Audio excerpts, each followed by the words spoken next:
Increasingly, more and more men are giving up. Giving up on relationships, careers, and society as a whole. Resentment is growing, unemployment is becoming rampant, and keeping your head above water seems almost impossible for many men today. This is leading to more men than ever dropping out of society entirely. And it's not just that, men are becoming infantilized. With terms like adulting now becoming normal, it's clear that something ugly is happening that needs to be addressed. We live in such a strained, unnatural environment that is bound to start to wear on society, but men in particular are battling to keep up and are slowly giving up. Giving up on dreams, giving up on trying, and giving up on doing anything constructive. And for a large part, it's really not their fault, as this trend isn't just a personal struggle, but a societal issue that we must urgently address. So why is this happening? And why has it gotten so bad in 2024? On the surface, it's a long and complicated story. Life has never been simple for any human, and objectively speaking, for men in the West today, it's never been better. We have all the technology we need, food delivered to your door with the tap of a finger, dating readily available to anyone with a simple swipe. Any products, items, or experiences that you want can be had with the tap of your phone. But over time, all of these comforts of life destroys the importance and necessity of struggle, without any value placed on higher goals. Where there just is no reason to care, means there's no reason for people to properly live or have the will to achieve greatness. Which is probably why 40% of young men aged 18 to 45 meet the criteria for depression, and 49% of 18 to 23-year-olds have had a thought of passing themselves in the past 2 weeks alone.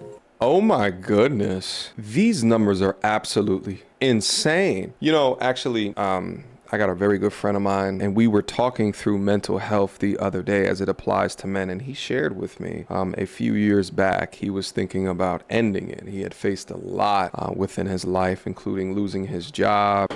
He was cheated on by his girlfriend. I mean, and he's a father too. He said he was investigating insurance policies to see what her daughter would get if he was to succumb, even through checking up on him during this hard time. There's a lot of men out there that are going through terrible struggle internally, but they put a smile on their face outwardly every day, and these numbers prove it, with many men experiencing adulthood even though we have all of this entertainment, we have all this information, and are saying that the juice is not worth the squeeze. It's really sad. Let's keep going.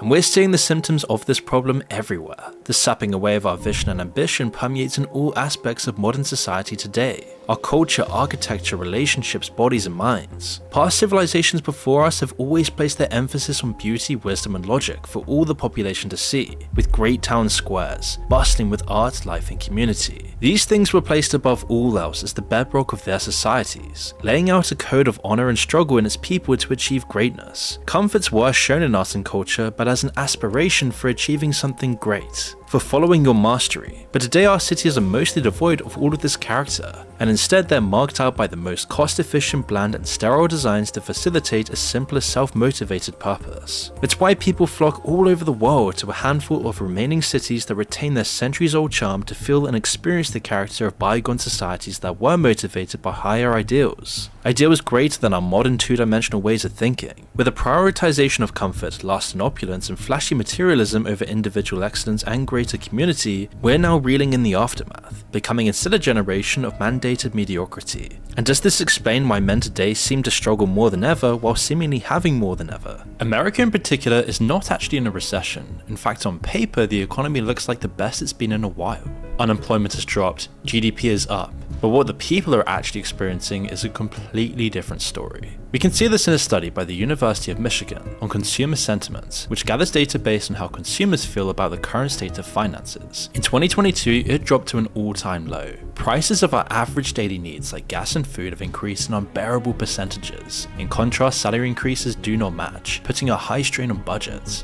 Inflation is showing no signs of slowing down as Americans pay over $1,000 a month more on the same essentials we were buying 3 years ago. Nothing's changed but price. The latest consumer price index for March showing basic necessities like our food, housing, and gas are all continuing to cripple Americans' wallets with higher prices.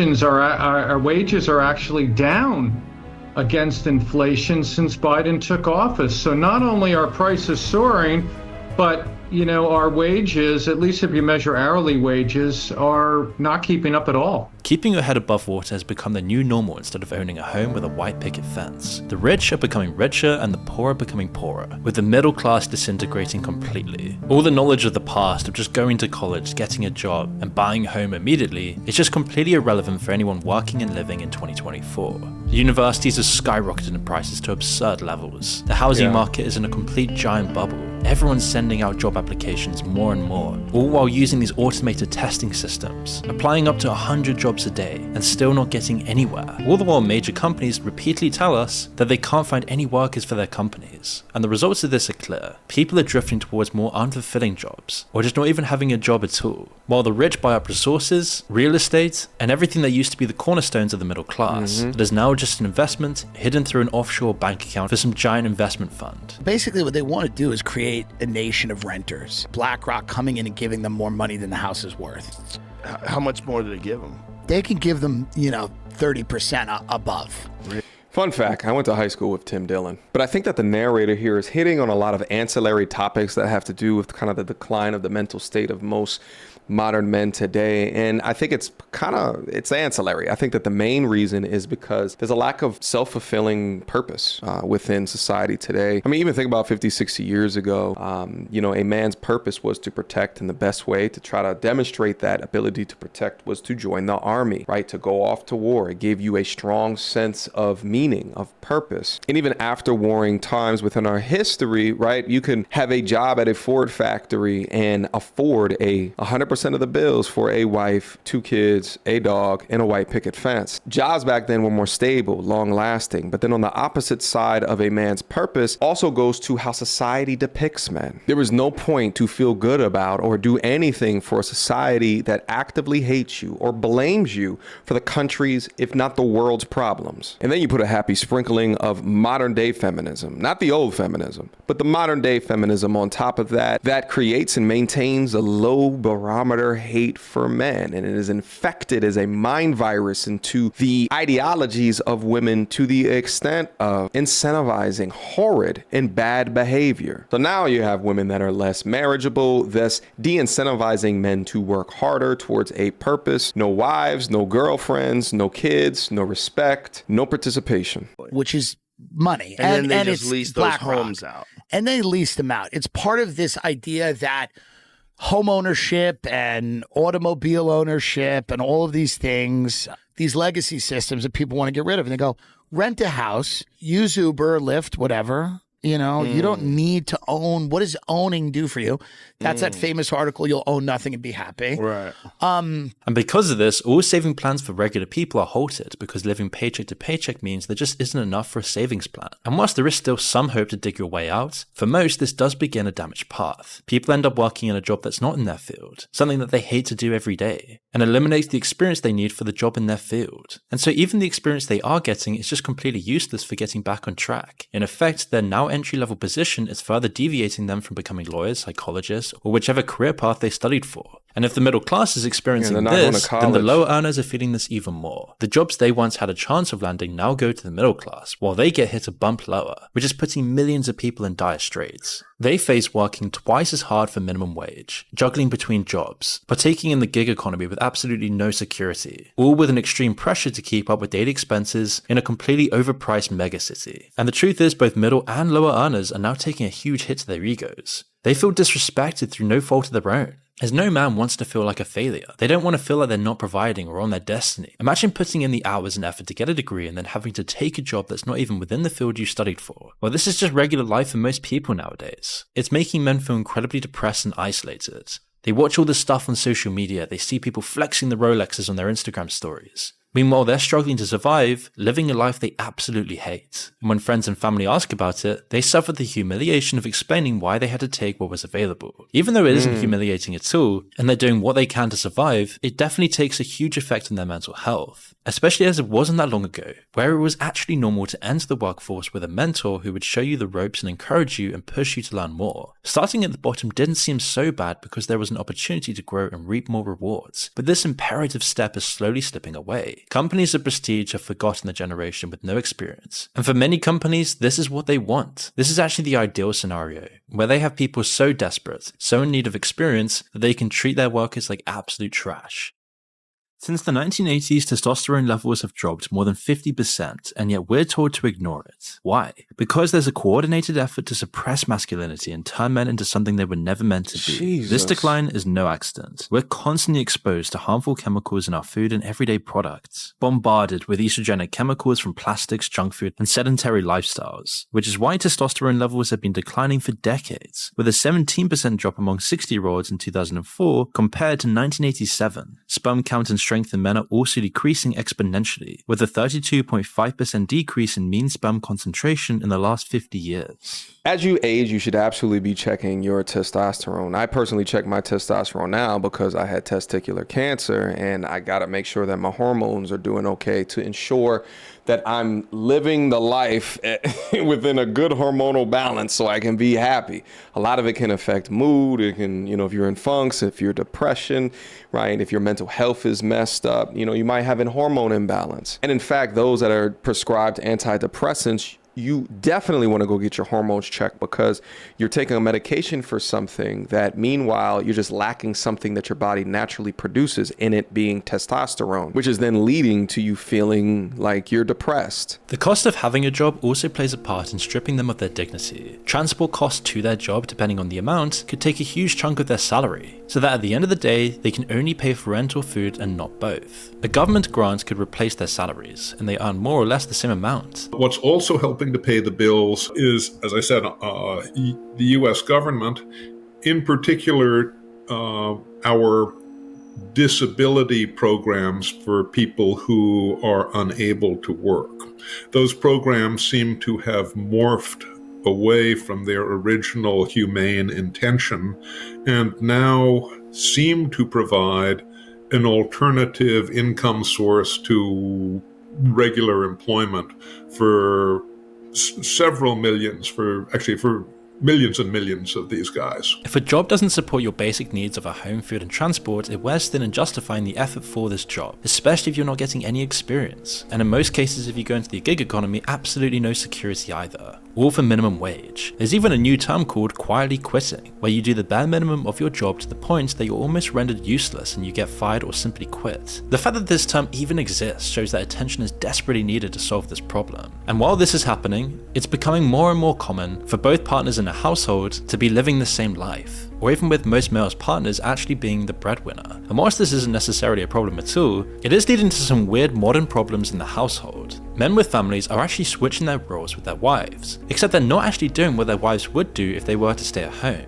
When you look at what I guess in Britain is called NEET, N-E-E-T, do you say that also in Australia, neither employed nor in education or training? When you look at that huge group of well over 6 million prime age men, the story they're telling about their lives is really pretty devastating. It's pretty distressing. They basically don't do civil society.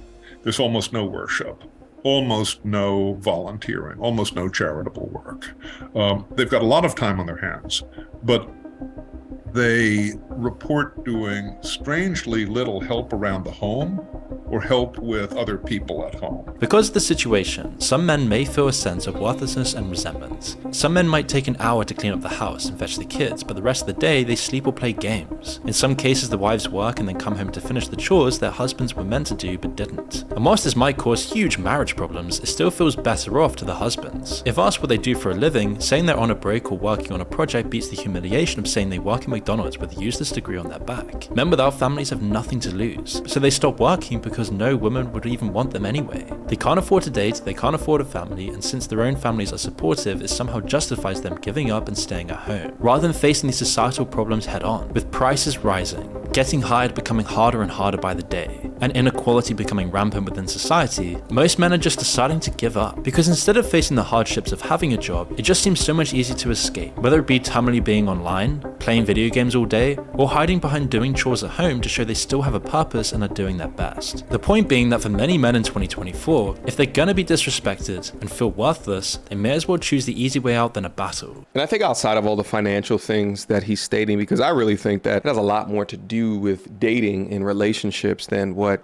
the narrator is saying here. But this quote right here, I think, is what it is, right? Human being, both male and female, are going to work off of a system of incentivizations, and there are men that are making a rational decision to step away. And I definitely think that this has been done on purpose, or, you know, there is no stopgaps for the bullshit. Why is there shit that kills our testosterone within food? Why has feminism been able to run so rampant in destroying the masculine and the feminine, creating this system of equality when both male and female have biological needs and biological tendencies? It is required for men to sign up for the draft when they get their license, but yet within that same country, you demonize these men and act as if they are useless. But men, listen to me when I say this, and I understand that this may be a targeted effort. You cannot give up. You cannot give in. Don't stop. Keep on going. I know that life is tough, and more than likely, what can help you is a support group, right? So if you're interested, click my link down below to sign up to my men's development community. It's absolutely free. Come up, beam up,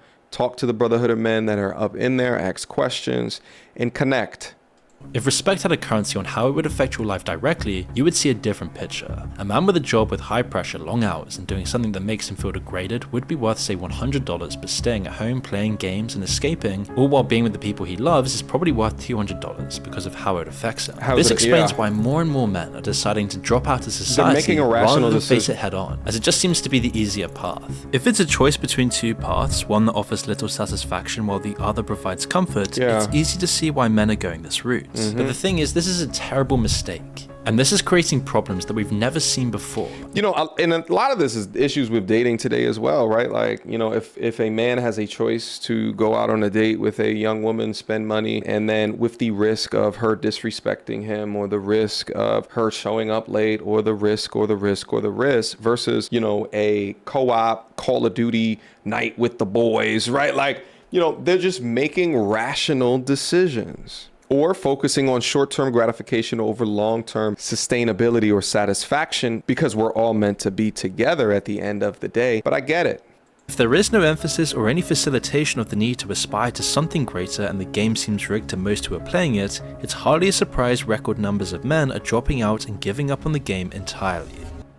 The problem is that there's a huge group of men, roughly about 7 million in America between the ages of 25 and 55, who are not working and are actively not looking for work. Now, COVID certainly had a hand in accelerating these figures. One question posed to these dropouts was how many of these men were on pain medication, and almost half of these men admitted to taking pain medication daily. And aside from those who desperately need it, these figures could indicate that men are aimlessly numbing themselves to their new reality. And this is great for society, as people don't have to deal with this huge problem. And what's even more shocking is that 40% of these men do have some kind of degree. What sort of men are in this group?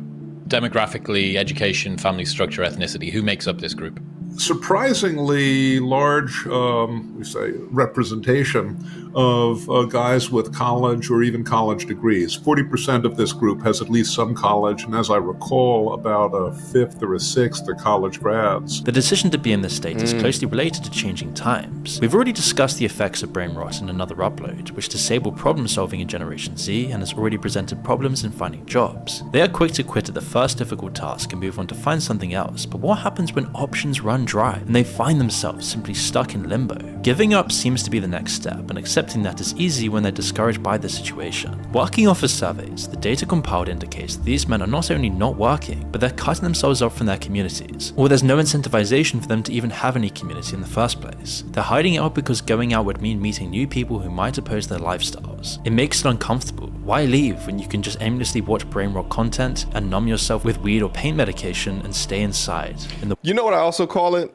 Invisible man syndrome. You know how I know invisible man syndrome is a thing, and it's the oddest way. If you ask the average woman, what is the average height of men? Typically, you're going to get something a lot higher than what the actual average is of, I believe it's 5'8" or 5'9". And my conclusion to that is that those are just the men that they see. So they overestimate based off of what they are actually looking at. And the rest of the men, to them, invisible. Where did all the good men go? They said, well, he might be a short king that reached out to you, but you left him in the friend zone. Warm comfort of home, and any sexual needs you have can be satisfied with pixels on a screen. This lifestyle is increasingly becoming more and more normal for men in the West. But what's important to note is that men don't want to be this way. It's a horrible lifestyle, it's depressing, it's atomizing. What this really is just a coping mechanism or a form of self-defense against a society that's becoming increasingly hostile to these men. Up until recently, the problem has been invisible. These figures weren't shown in any statistics or surveys because they slipped through the cracks until very recently. So why did they slip through the cracks? Well, it's easy to see. They simply don't fit the victim criteria.